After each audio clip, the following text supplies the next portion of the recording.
Two humorous nurses would like to acknowledge the true custodians of the land in which we record our podcast, the Yorta Yorta people. We pay our respects to elders past and present and extend our respects to all Aboriginal and Torres Strait Islanders listening today. Always was, always will be Aboriginal land.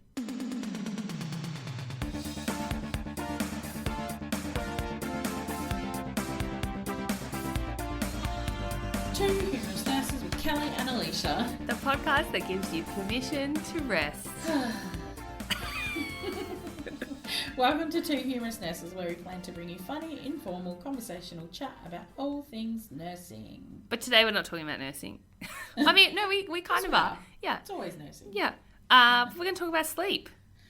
The ever important. Snooze. The ever important snooze. As shift workers, obviously we know sleep's so important. And honestly, it's hard to come by sometimes. As mums, especially new mum.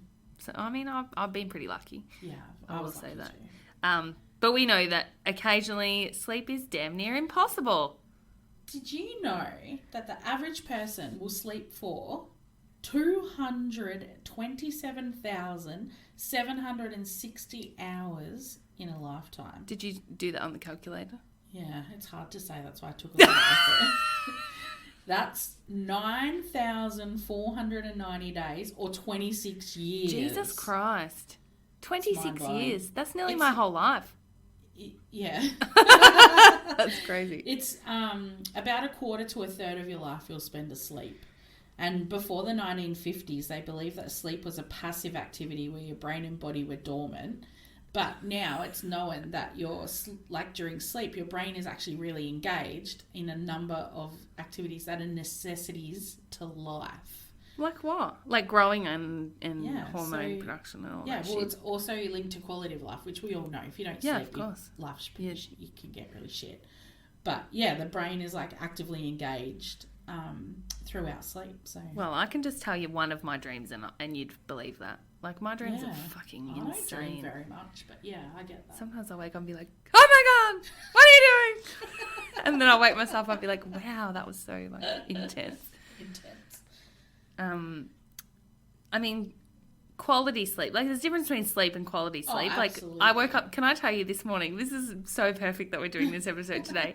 I woke up this morning to a baby crying and my husband going, the dog spewed on the carpet last night.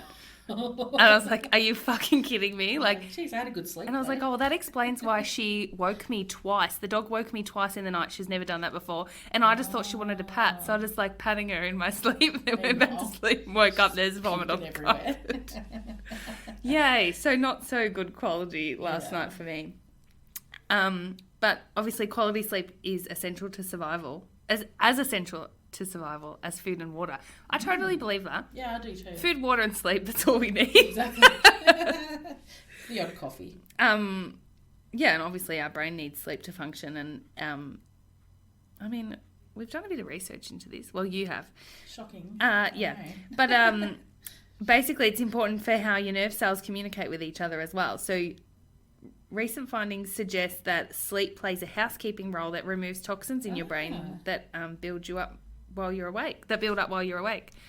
So it's like cleansing. So sleep's like, instead of going and getting one of those like magnesium foot spa things, you know, the infrared things that pull all the juices out, Or just a go to colonic sleep. irrigation. Oh, I booked one of those once, but I never went and did it. Me and my old housemate. Very funny. Yeah, it's not for me. We should do it one day. You pretty much have a colonic irrigation every time you go to the toilet. Thanks, IBS. Anyway, there's two main processes that regulate sleep: circadian rhythm and sleep drive. So circadian rhythms are controlled by the biological clock located in the brain.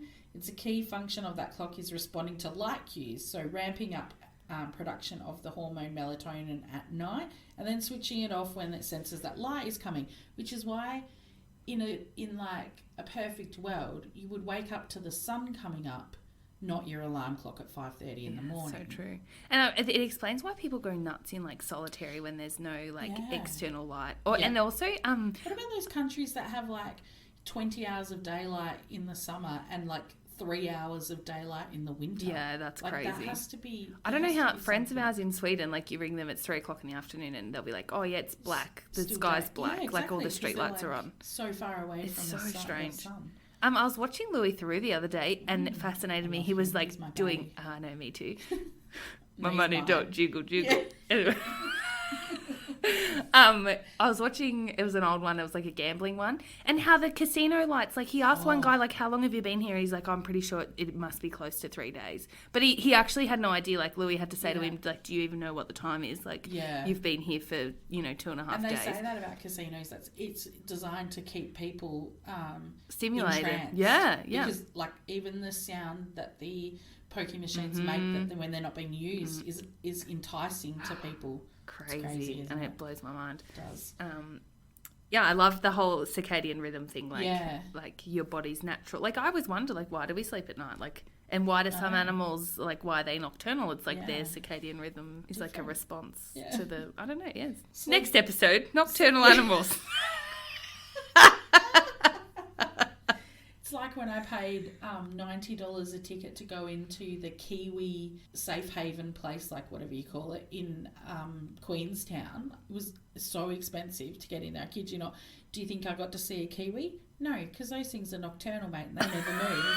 So even in the nocturnal area where the Kiwis should be, it wasn't around. And I was like, I paid all this money to see a live Kiwi, and I never got to see one. I saw an old dead stuffed one. Oh, it's like when you go to any of those like exhibits and they're like, oh, they're sleeping or they're hibernating in winter. You're like, what the fuck am I even doing here? Why are you hibernating? They should make it like a glass window up near your hibernation station. When you go to a zoo, this is so off topic. Yeah. When you go to a zoo, you should get a tick chart. You get to tick what animals are active, and then when you leave, you get a refund based on how many animals you got to see. Anyway, back to the topic. So, circadian rhythm is obviously controlled by the light stimulation and melatonin hormone, and then sleep drive is when your body craves sleep. Like it's like hunger for food. So throughout the day, your desire for sleep builds, and then it reaches a certain point. You need to sleep. Is that like 4 a.m. on night shift? You know how you start like getting really cold and you like start getting nauseous? Yes. Tummy's full of gas. Yes. Like, oh, mate. Go. And so your body can actually force you to sleep if you don't listen to those cues. You know, like one of our staff members might fall asleep during handover, or we all know who that is. And while you're driving a car, so like micro sleeps, like where you have absolutely no control over falling asleep, but your body shuts down, your brain literally shuts down because you fought that's why like sleep deprivation is like a form of torture. Yeah. So, micro sleeps can be engaged by the brain for 1 or 2 seconds, even if your eyes are open and you think you're awake. Oh, that's terrifying. So terrifying. So, you really should listen to your body, that old saying. That old chestnut. Which we all do. But there's nothing worse. You're like 6 o'clock in the evening and you've just like eaten dinner and you're like, God, I could go to bed. Yeah. But you watch like a little bit more RuPaul or Real Housewives and then it's 9:30 and you're on your phone wide awake. Oh yeah, and then it's midnight. It's the worst. You go to bed at 9:30 and then you realise it's 11:30 by the time you put your phone down. 2 hours of TikTok. Terrible. I found something on the National Sleep Foundation website about shift work disorder. Shocking. And I was like, tick. Like, this has just nailed it for me. So, it's also known as shift work sleep disorder. Have you ever heard of this? No, but I mean, I've probably experienced it. Yeah, it totally makes sense. I don't know. No, I mean, so you've got to have issues for about a month before you can be deemed to have. When I did night shift, permanent night shift after I had Amelia, I needed sleeping tablets to actually physically be able to sleep. Oh, that's rough. Yeah. And then were you hungover all the time when you were at work? I was just permanently exhausted. Oh, Christ. Literally permanently exhausted. Well, I want to tell everyone about this because I think it's just fun. It actually made me really laugh. Tell us. Made you laugh. Yeah, it did. I know. So it's a condition that primarily affects people who work night, early morning and rotating shifts. Tick. The disorder may cause insomnia when workers attempt to sleep and or excessive sleepiness while they're at work, and significant sleep loss usually occurs. The average person with shift work disorder loses 1 to 4 hours of sleep per night. So, I mean, I wouldn't say that's significant, but if you look at that over a long period of time like that. If you sleep 7 to 8 hours, That's half your sleep. Yeah. So what is shift work disorder, right? What is it? What is it? So it's a circadian rhythm sleep Wow. disorder. So thank you, Callie, You're for welcome. taking us through the circadian rhythms. And it's characterized by misalignment between the body and the circadian rhythms, which makes sense because if you're like absolutely. working 2 lates, 2 earlies, and then you're doing like you got 1 day off and then have 3 nights, like your body's gonna be fucked. And then you have 1 day off and then come back and do some earlies. Like of course you're not gonna be in a good cycle. It's kind of like I feel like it's like little doses of permanent jet lag. Like that's kind of how I would explain it to someone who doesn't do shift work. Yeah. But it specifically relates to that misalignment related to a work schedule that overlaps a traditional sleep-wake cycle, which is exactly what we do as nurses if you're working rotating shifts. Like a good, and we chat to someone later in this episode about like good sleep hygiene, and it's like go to bed at the same time, wake up at the same time, and now I don't do shift work, I do that. Yes. And my quality of life is like the epitome. Well, no, but so you're not waking up at 4 a.m. anymore? No, because I went back on my yeah. antidepressants. Helps me sleep. It's mirtazapine. Yeah. Thank you, pharmaceuticals. Yeah. So Brought to you by mirtazapine. So if left untreated, this made me laugh because I'm like, okay, how do you treat it? But anyway, if it's left untreated, right, obviously there's complications of this sleep disorder. Shocking. Mood problems, right? Get ready. Just wait. You mess. all know this one. Yeah. Shift work disorder can cause people to feel impatient, irritable, and unable to cope with problems or conflicts. Wow. I feel like this is like half of the ward staff at the moment. Not my ward, but like every ward. Yeah. I feel like absolutely. irritable, impatient, like just fucking over it, right? Unable to cope. Many avoid interacting with their co-workers while on the clock and may also feel less inclined to socially engage with friends or family when not at work. Obviously, people with shift work disorder are higher risk of depression compared to those who don't have this disorder. That makes sense as well because sleep, as we said, is so important. Yeah, of course. But I also feel like no wonder we're all fucking miserable. Like, doing this shift work shit is bullshit.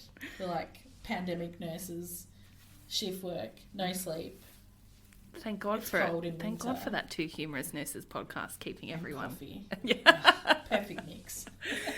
I love this one too. Poor work performance. Like people aren't going to perform at their best. They're going to struggle to concentrate, pay attention, and remember things. Yeah, I feel like sense. higher accident risk. So maybe more needle stick injuries. I don't know. Shift work disorder decreases alertness and reaction time, puts the worker at higher risk of committing errors. Actually, and not even related to like being at work, but like driving home from work. So like where we live, some people have to drive up to an hour home or even more from work. So that risk of having an accident while driving, it must be huge. Your reaction times are down. Like for kangaroo, like the other day, don't they say rabbit jumped out in front of me? Like, don't they say if you are sleep deprived and you drive, it's the equivalent to being over the alcohol, blood alcohol limit, the legal blood alcohol limit? That's like as far like the equivalent to reaction time and that kind of stuff. And there's other like added health problems. I think lack of sleep. I guess it can exacerbate other underlying health problems, like if you've got stress or depression already, or if you've got GI problems. I tell you, when I work nights or afternoon shift, I get the worst wind pain. I get so bloated, like I have to undo my pants sometimes because I'm so uncomfortable. Yeah. And I don't normally have trouble with like feeling like bloating and grossness. I'm a bit windy. As well, like if you're not sleeping, you're not eating, you're not always going to eat well because you're like, oh well, all of your I'll routines would be out instead of cooking because I'm so tired, or I'll just have toast for dinner, or I'll have you end up eating like really weird stuff that's not I eat veggie chips all night and Coke Zero, and it doesn't make any sense because I'm a chips and dip on night shift. Oh really? Yeah, like I could eat a whole tub of dip in the night, gherkin dip. Oh, like some... yeah. No wonder you're windy. You're eating gherkins. I love gherkins. Pickle me. I could just see you coming to work with a plate of soft cheese biscuits and dip now. Yeah, well, that's how I used to come on afternoon shift. Yeah, exactly, with afternoon tea. Some other issues can be like low testosterone. So apparently, like shift work can affect your testosterone levels, which can present in fatigue, low energy, and low libido. interesting. Makes sense. And obviously substance abuse. So, I mean, people self-medicate. Look at Kelly, couldn't sleep, gets on mirtazapine. I didn't self-medicate. I was prescribed. Oh, okay, the sure. CBD gummies, however. I was going to say. Kelly's like, oh, I had 4. I'm like, what? You what? I'm like fully obsessed with them. My God, we need to stage an intervention. Yeah. Love it. Some people experience fewer symptoms of the disorder after transitioning to a more conventional work shift. I mean, obviously, like eliminate the problem and you will get a result. But some people, the insomnia persists after changing schedules, and this could be a possible like chronic insomnia disorder. I've never gone like a full night without having sleep at all. Have you, but deliberately? Gone a full I mean, night, yeah, like night shift and stuff. Or No, partied. Yeah, or like stayed up all night like when I was a teenager and stuff. I Yeah. don't do that anymore. I'm too old for that. Talking on the beach with a boy for hours. I'm talking with my gay best friend on like sitting on the boot of my mum's car. And then her car got stolen. Anyway, that's a whole different story. I don't think I've ever gone a night like that wasn't deliberate without sleep. Yeah.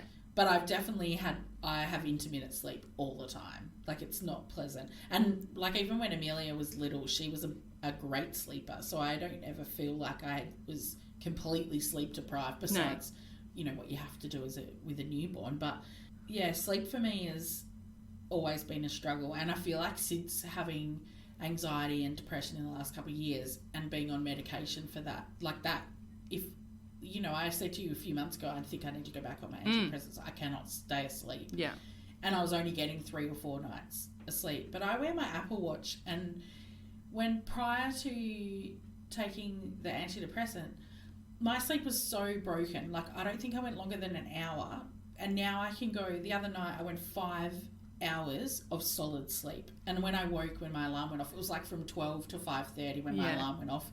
And I actually got up. I didn't hit snooze or anything. And I was like, wow, it's amazing what like solid sleep will do. Yeah. And you feel $1,000,000 when you've had that great. Oh, it's so good, isn't sleep, it? To like wake up and just be like, feel energized. Yeah, I'm ready to just sit on the couch and drink coffee for 2 hours. Obviously, sleep's so important for many reasons. So we asked Alyssia from the sleep movement to fill us in on why you need sleep and how to set yourself up for some really good sleeping habits. And our chat with her was amazing. So we're going to drop that in here. Alyssia is a news reporter who has created the Sleep Movement, a monthly subscription self-care box to help busy women prioritise themselves and create a guilt-free rest and establish a bedtime routine so they can sleep better, wake up better, and ultimately achieve more. Welcome, Alyssia. Thank you so much for coming on our humble podcast. It's a pleasure to be here. Thank you for having me. We are so excited to talk to you about all things sleep, and we had the pleasure of opening one of your boxes recently. Thank you so much for sharing that with us. I didn't realize like how many like adjuncts. Yes, it was like a little treasure box. We opened them. We're like, and I didn't realize how many like sleep adjuncts there could be, and how many things you could really need to help you sleep. I will say that there was a selenite stick in there, and my sister was like, oh, they're supposed to like ward off bad things, and I hung it at my front door. I'm like, oh, maybe it'll keep certain people away. That might help me sleep better, less stress. But we're going to get right into sleep now. So obviously sleep's important for many reasons, but can you give us maybe some reasons why we might not sleep well? Yeah, of course. I mean, I like to think of it as there's 2 different types of people. There's those who can't sleep well, and then there's those like me that can't go to bed.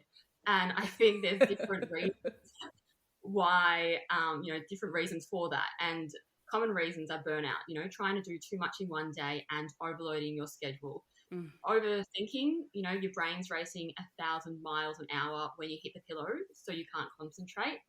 I think that's me. I literally can't turn it off. Like I'm at the point where I'm wearing like noise cancelling earbuds in bed and like playing something like a sitcom or something, because otherwise the thinking just doesn't stop. And I think that's, even though we are in different jobs, but as a nurse, you would have to always be on when you're, at work. You can never wind down. There's no, Friday early finish, knock off drinks, that sort of thing. You never know what's around the corner. So that's, a really common problem that I suppose a lot of us face. But yeah, other reasons that might stop us from sleeping, including like physical reasons, is eating large meals before bed, if you have too much caffeine late in the day, even doing exercise later in the day can really just trick your brain into thinking it's Pump up time. Exactly. And, we overhear this one and we know we shouldn't do it, but exposure to blue light and being on your phone in bed. I mean, I'm guilty. I still think do everybody is. It's an epidemic. Phones in the bedroom. It is, but I suppose, we just don't want to miss out, and that's just the culture that we're living in at the moment. So, I guess they're just some of the common reasons. I always say that if people are really struggling, they should always seek out medical advice. But if there is some different ways that they can try to, wind down before they go to bed, then I definitely support that, and we'll get into that, I suppose, a bit later. Why is sleep so important? I mean, that's such a broad question, but do you have an answer for us? I do. So, I think that we all sort of realize the importance of sleep because we know that when we sleep better, we wake up feeling better. But a good way to kind of imagine it, and bear with me when I go through this, but if you imagine us humans as mobile phones, we need sleep to recharge our batteries. So just like our phones, different activities use up more batteries than others do. When we get rest, we can then feel more recharged and have more energy to perform different activities in our day. And when we're running out of batteries, we don't feel like we can perform as well. So sometimes I feel like I'm really pushing the boundaries and working on 1% battery, the whole day. You're just waiting that you're just really just pushing that extra activity. So I think that that's, one overview of the reason. But if you go into, according to the Sleep Health Foundation Australia, they go into, more reasons that sleep helps to boost our mood and productivity. You feel better when you've slept well because we all know somebody who might be a bit grumpy if we know that they've had a broken sleep or had a late night. It also helps us to think more clearly. It improves our memory, and it also, lowers our risk of serious health problems such as diabetes or heart disease or, other sort of things that might come up down the road. Well, you've given me all the reasons I need to go to bed. Yeah. Let's go. How much sleep do we really need? I love this question. Yeah. I find it so fascinating. I think, again, if you refer to the Sleep Health Foundation, they have a chart that refers to different ages and the recommendations. So by the time we get to, obviously, when we're born, we need more sleep. And by the time we get to about 18 years of age, it stabilizes. So between 18 until 65 and over, we need around 7 to 9 hours of sleep per night. That is the recommended time frame to help us feel properly refreshed and to function at our best throughout the day. But I love that so many different things can impact this. We know that some of us can, two of us could sleep for 7 hours and one might wake up feeling amazing and the other might be so sluggish. So there's a thing called sleep chronotypes, and there's 4 different chronotypes. There's a lion, a bear, a wolf, and a dolphin. And a lot of people will fall into one of these categories. So if you allow me, I'll go through them all. Please do. I love this stuff. Yeah. This is so interesting. Yeah, I love it as well. So I guess if you are a lion, you are the typical early bird. You normally wake up early between 5 to 6 a.m. and then you tend to wind down around 9:30 and go to bed around 10. So staying out late, can impact your schedule. You might not adapt as well to that the next day. If you are a bear, you tend to follow the sun. So you do well when you wake up at around 7 to 7:30 in the morning. You like to wind down around 10 p.m. and let's say you're in bed around 10:30 to 11. And you can also adapt well. If you're having a late night, you can adapt and bounce back the next day. The wolf or the classic night owl, you like to wake up, later than 8 a.m., but because you might have to get to a job at 9 a.m., you push the boundary. You wake up around 7:30 till 8 a.m. You wind down, if you do, at around 11 p.m. and you won't go to bed until midnight and even later. You tend to be super sleepy in the morning, but you'll happily stay out, until all hours. Definitely not me. Me either. And the last one is the dolphin. So this chronotype is based on the ability of dolphins to stay alert even while they're sleeping. So this means you're typically a light sleeper, you can be woken easily, and you can also fluctuate between having late nights and late mornings as well. But typically you do best at around 6:30 a.m. That's your optimal wake-up time, and you'll do best to wind down around 10:30 and be in bed at around 11:30. I guess there's no real one-size-fits-all approach. I was going to say, what is it when you get up at 7 and then go to bed at 7? Not that I do that, but it's like I feel like I'd really be at my optimal if I got a solid 12 hours sleep at night. Sounds like a luxury for a lot of us, I think. Yeah, well, my kid's been waking up like before 5 o'clock for the last 3 weeks. So everyone at work today was like, "How's your weekend?" I was like, "Yeah, me and my husband had a nap yesterday afternoon and it was so good." It was like the best Sunday ever. It's so funny. What do you reckon you are, Alisha? I think I'm the lion. Like I'm a real early riser. Too, yeah. I think I feel like I'm super productive in the mornings. Like I love doing lates because in the morning I can get all of my jobs and stuff done. But then when I'm at work, I get like tummy pains and stuff because my body's like, you really should not be doing this much activity this late in the evening. Go to bed. Yeah, I feel like I'm definitely at my best, like bright now. I'm a super light sleeper though. Like anything will wake me. So that's really annoying because I'll like hear Amelia go to the toilet or Cam roll over or it's frustrating. I feel like when I'm out. Like once my bedroom was on fire and I was asleep. I slept through the whole thing. My mum had to like drag me onto the floor, onto a towel, and then like drag me all the way down the hallway. And I woke up in her bed the next day and was like, "What happened?" She's like, "You set your bedroom on fire. You went to bed with a candle on, and yeah, I could sleep through anything." Oh my God, you're crazy. How do we create a good bedtime routine, which is what I guess you're all about with the sleep movement box? Of course. I mean, my number one piece of advice for a good bedtime routine is to keep it simple. So, a bedtime routine is important because it essentially signals to our brain that it's time for sleep. We can get ready for it. It prevents us from hitting the pillow and tossing and turning. And you see so many graphics or pictures on Instagram about 7-step routines, 10-step routines, and by all means, time, go for it. But yeah, as I say, just keep it simple. Even just having a cup of tea, something small. It's something that we do anyway. A lot of us do anyway. But it really is, you might already be doing a routine without even realizing it. Maybe start off enjoying a cup of tea, scrolling on your phone, and then try to just remove the phone and just enjoy your tea and just try to wind down in that moment and have a quiet moment to yourself. Another thing that I like to do is, I think, we all do it. If you're wearing makeup, cleanse your face before bed, get into that routine. Don't go to bed with your makeup on. Journal if you've got so many thoughts racing through your mind. Practice gratitude or even just reflect on your day and write some notes.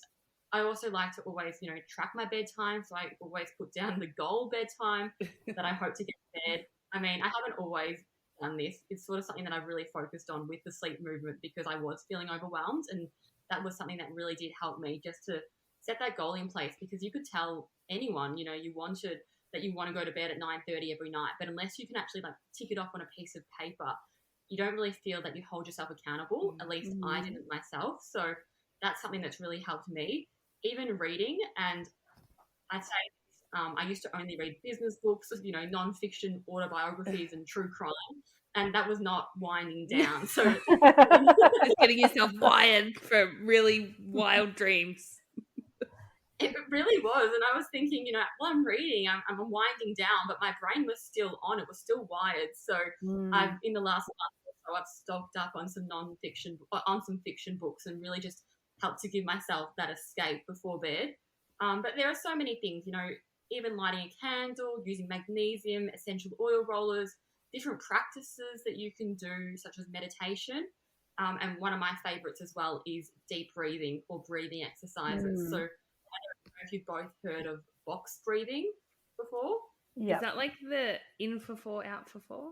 Yes, yeah. In for 4, hold for 4, out for 4, hold for 4. Yeah. Even doing simple things like that can really ground you before you go to bed. So if you are feeling overwhelmed or, wired when your head hits the pillow, doing simple breathing and just focusing your attention on that at that given time can help you to wind down for bed and hopefully help you fall asleep a lot quicker than normal.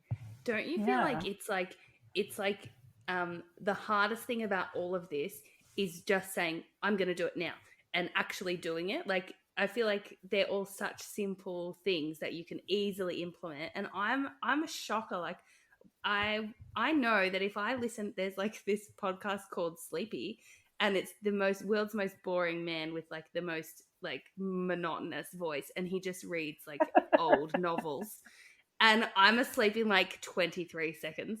But if I'm like, if I do anything else, I'm like awake for ages, tossing and turning, trying to get comfortable, all that shit. Like, it's literally all I have to do is press play, and then it's done. But I feel use like the function on my phone that turns sleep on. So I have. What's that? What do you mean? Yes. Well, you don't have an Apple, so I don't know if it's on yours, but you can set your sleep function. So at 9:15, my phone tells me it's winding down to bed. And so it stops all alerts. So I don't get alerts from anything on my phone at all until my alarm goes off the next morning. So I can open my phone and use it. But like if I'm watching TV, my phone won't give me any alerts, which is really good if you're like text messaging or anything like that. And then it automatically sets my alarm and dims everything, and it's great. So it comes on every night at 9:15 with an aim for bedtime at 10. Most of the time I'm already well and truly in bed. But yeah, I love it. I need to see if I've got that. Yeah, I don't know. It was in like the health settings. I was like, oh, this is a good way just to block my phone without turning, like it does it automatically. So sometimes I think, especially if I've been in a messaging with someone, and like all my family's in WA, so the time difference, often we are messaging that late. And I'll be like, oh, they never replied. And then there's like 5 messages, but because my phone's blocked it, I didn't even know. That's a bit great. awkward. I love that. But I love that feature because it's like something that you don't even have to think about. It just automatically does it. Yeah, so good. And then no interruptions overnight either. So it does have a setting so that if someone tries to call you more than 3 times in 5 minutes, it will let them through, or you can set specific numbers to allow to come through. So if there's an emergency, people don't call now unless it is serious. Like, I know, I always say that you in the middle of the night, like there's a problem. Tell us about your subscription boxes, because we said at the start, we received one from you and it was so good. Like everything in it, we're like, yes, I've got it all in front of me right now. And I'm the candle. We have to talk about the candle. I've never smelled anything like it. Right here. Literally every day I hold it in front of my daughter and I'm like, just smell it. And I'm just like, it's a whole sensory experience, this box. I'm obsessed. Yeah. Oh, I'm so happy to hear your feedback. I'm so happy to hear that you love it. And, I love creating them as well. So I'm the same with you with the candles. So,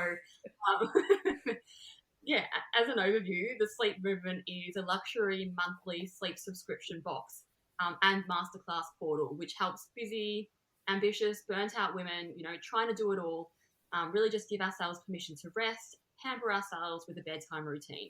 It's all about just helping us, make some time for ourselves before bed so we can get the best sleep possible for us. So as a member, you get a box of these self-care items every single month. And then you also get access to a live masterclass with various professionals. So we have a different theme every month. Recently, we've had meditation, we've got Pilates upcoming, we've got human design, we've got Reiki upcoming. I've just had a psychologist on talk about beating burnout.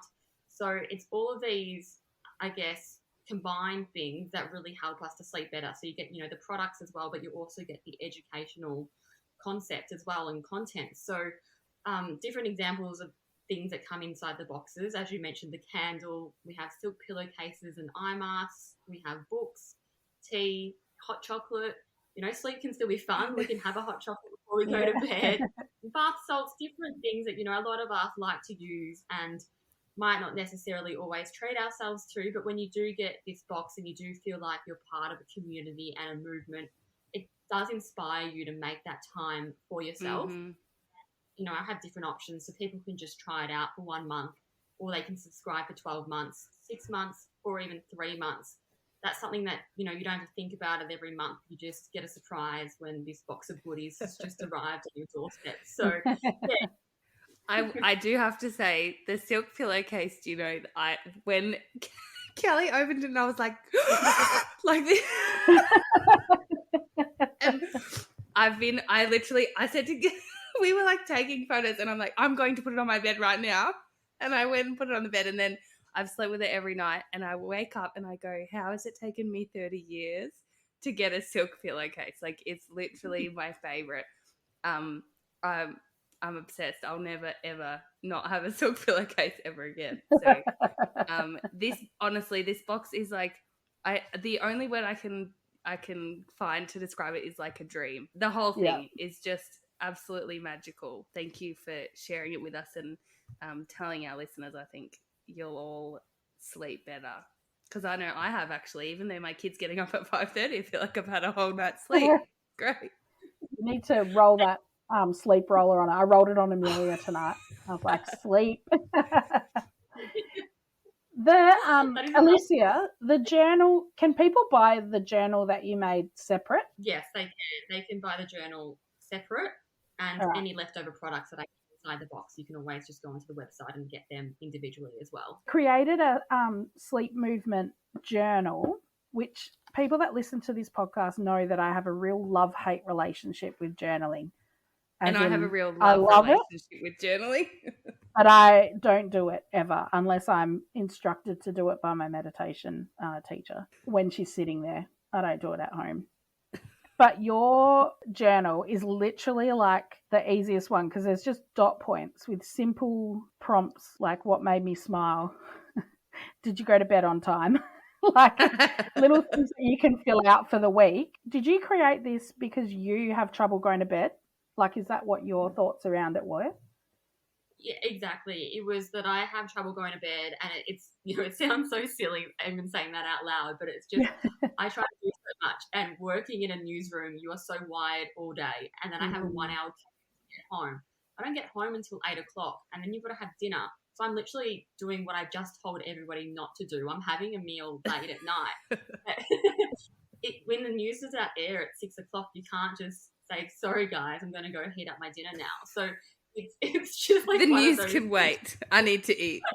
But yeah, like you were saying, I got overwhelmed with the regular journals because there were so many different things that I had to fill out. How much water was I having during the day, and different other sections. And I just wanted something that was literally purely focused on sleep. So what time do I want to go to bed, and what's one activity that I can do before I go to bed that makes me feel like I'm at least doing somewhat of a bedtime routine. So that's why I put a different prompt on every week, just to sort of remind people that here's something that you can do. Even washing your hair is a luxury. You know, Amen.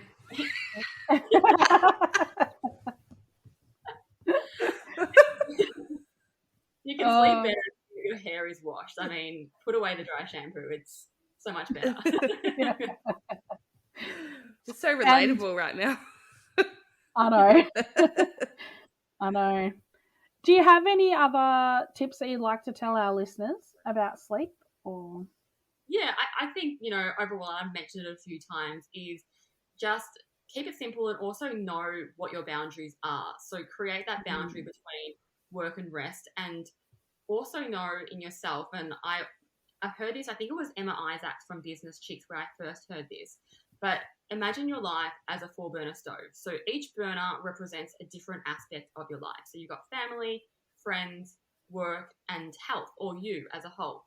So if you want to be successful in life, but if you also want to, excel at life, usually you have to switch off one of these burners. Not forever, but, for that week. So 1 week, perhaps you can't go and have dinner with your friends because you've got family, work, and yourself and your health commitments. If you try to do too much and spread yourself too thin, one, you're not sleeping well. You have all of your burners on at a low simmer heat. You're doing lots of things, but none of them awfully well. And if you try to do too much, you can burn out. Literally, the stove gets too hot and you just combust, essentially. So I think if I can leave you with one thing, it's just, give yourself permission to rest. Make sure that you do prioritize sleep. Don't sacrifice your sleep by trying to overload your schedule, because when you wake up feeling better, you can ultimately do more the next day. And, it's not the end of the world. Sometimes we put so much pressure on ourselves, but, it really is one simple thing. Give yourself permission to rest.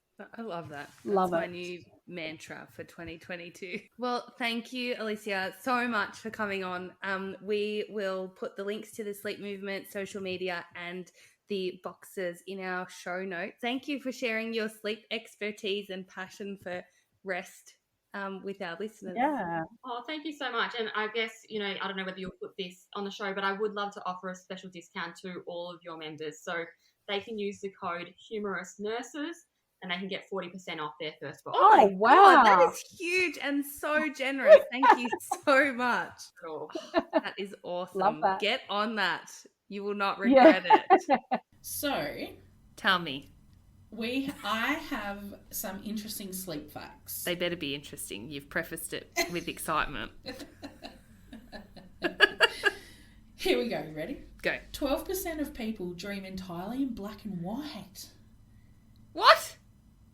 Could you? I can't even imagine. Hang that. on. So they're coming out of their dream going, oh, Kelly, let me tell you about my dream. And then you'll be like, oh, yeah, what colour was it? And they'll be like, I don't know, it was black, It's black and and white. white. Are they aware of It's like this? a black and white. Is this Apparently. real? Well, obviously 12% of people are It's like are black and aware. white TV. Yeah. So strange. So strange. Isn't it like dogs? Don't dogs see in black and Oh, white or something? I don't Anyway, I don't know. The record for the longest period of sleep, without sleep, the record for the longest period without sleep is 11 days. And then they died. That was probably Oh, in the no. army. They fully keep them awake for Yeah, they're ages. assholes. And then they blare that Lego song, Everything is awesome. Could you imagine? No. This one, this one's interesting. It's not uncommon for deaf people to use sign language in their sleep. That makes sense, I Yeah. suppose. It That's does. it. Yeah, It's that's interesting. Yeah. I mean, Dysania is the state of finding it hard to get out of bed. I have that every day. Parasomnia is a term that refers to unnatural movements in sleep. You know, like when you think Unnatural. of falling, and Oh, you're like, oh god. Like, oh, that is the worst. Isn't that parasomnia? Oh my god. Does that include when you punch your husband accidentally or like... Well, is it accidentally? Stop fucking sleeping, snoring if you can. It is believed that up to 15% of the population are sleepwalkers. 15%. That's huge. Do you know when I was a little girl, my brother had a friend over one day and I woke up in the morning and he was sitting cross-legged in my bedroom Oh. and he was asleep and I went out, I was like, why is Aaron in my bedroom? And Mick, my brother, he was like, Josh, my brother's name is Josh, not me. Anyway, Josh was like, oh yeah, he sleepwalked. Sorry, should have told you about that. I'm like, this is fucking like, I must have been like 7 and he would have been like 13. Creepy. Like just full on cross-legged like he was meditating or something in my room. My mum was a massive sleepwalker and she one night went outside to save the chickens from the foxes. She was dreaming and she was like completely stark naked. So funny. Why would you sleep naked if you're a sleepwalker? Why would you? That's so funny. I often worry about like if I was a sleepwalker, like in the house that I lived in with Cam in like a little townhouse, we had a spiral staircase, and so I was like, imagine if you're like a sleepwalker in a house like that, And then like, fell down a spiral staircase. Jesus Christ. I wonder if you could be legally accountable for the things you do if you're I sleepwalking. don't know. Yeah, Scary. that's crazy. This one I really love, and I'm like pushing hard for it in my own marital bed, but 1 in 4 married couples sleep in separate beds. You really want to do that? 1 in 4 married couples? Mhm. They'd be all elderly. No, so My papa had a lady single that I beds. listen to, Zoe Marshall from the Deep podcast, Yes. which is incredible. Her and her husband sleep in separate beds. Even when they go on holidays, they get separate beds. Why? I don't know. Cam and I spent our first married night in separate beds because I was so drunk I passed out. And That's separate so beds. funny. I don't know that would necessarily benefit my sleep. Although he doesn't, I have really cold feet all the time and he doesn't let me put them on him. I don't like to touch. We have separate doonas so we can like wrap each other Oh, up. that's so I don't Mick want to really touch wants anyone. that. Because he No, doesn't. it's legitimately the best thing I've ever done. Oh, I think we Yeah. have. But then how do you make the bed look pretty? Well, I don't care about that. But Cam makes the bed for me every morning. So he that's puts nice. his doona on his side and my doona on my side. And are they singles or are they doubles? We have queen size doonas each. Oh, that's the dream. No, Mick doesn't use a doona, and then it makes me angry. Well, I actually buy us comforters because I don't like doona covers. Oh, okay, yeah. And then, I just change them. Sleep deprivation will kill you more quickly than food deprivation. Wow. Well, that makes Crazy. sense, I suppose, because you don't have a reserve of sleep, but you have a reserve of like fat and muscle that your body can use to function, I suppose. Yeah. Wow. Well, and food might not affect your brain, but sleep will absolutely affect your brain function, won't it? Which might affect all your organs. Oh, that's interesting. Humans are the only mammals that will willingly Willingly.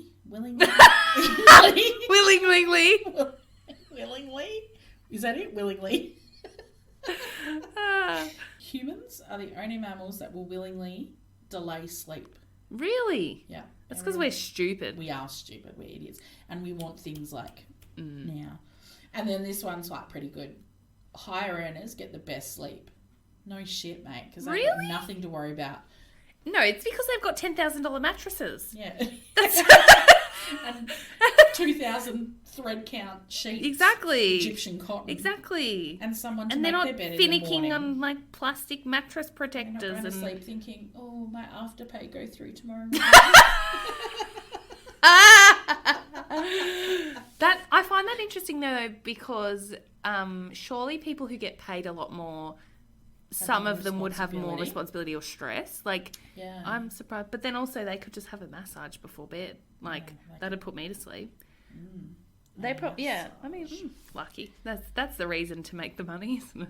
All right. Is that it? That's all you've got? I was excited about them. Yeah, sorry, that probably built that up a little No, bit. that's good. No, they were really good. I think I need to snooze now after that episode. I hope that episode didn't put you to sleep.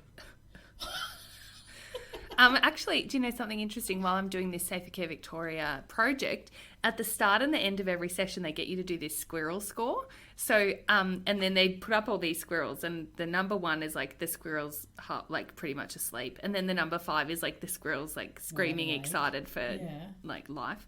And so then they get you to QR code and rate your level of sleep of squirrelness, and it's really cool. Like it makes you realize like even at the start of your day you can be nearly dead from feeling tired, and then by the end of it, I mean, if the content was really boring, you're probably still asleep. Yeah, no, it's an interesting little insight. That's cool. I like that. So let's all go have a nap. Yeah. But before you do, go and give us a 5-star rating. That'd be great. 5 stars only. 5 stars only. Actually, no, we do. I mean, yes, you have to give us a 5-star rating. If you've got negative feedback, though, send it to us in our emails. Don't leave it in the reviews. Yeah, email us and tell us why you don't like us. Yeah. We would love that. We'd love to engage and have a conversation with you. Absolutely. We love a good challenge, and we'll find a way to win you over and convince you otherwise. But keep listening just in case you learn to love us. Yeah. And you can actually download all of our episodes. Did you know that? I do. Yeah. I download them regularly. Do you? Well, I don't know. I've done it You're so automatically. funny. I have it clicked to download automatically. I didn't know you could Every do new that. episode Yeah, downloads automatically. Follow us on Instagram at Two Humorous Nurses Podcast. And don't forget, if you want to shout us a coffee or two, so huge thanks to everyone that's already, bought us a virtual coffee. Yeah. We love that. So nice. So nice. Kelly of you. loves it. She goes into her bank account. Well, goes into the Two Humorous Nurses bank account. We're going to build it up and we're going to buy a new Mixer. mixer for our... We're like a Not for our charity. tequila, but for our podcast. Yeah, we are like a charity. Please donate. Donate to our Roadcaster Pro Fund. So you can buy us a virtual coffee at buymeacoffee.com/humorous nurses and send us an email to hello@twohumorousnurses.com. That's humorous like the bone, HUMERUS. And thanks for the ongoing support. Go have a snooze now. Bye. Bye.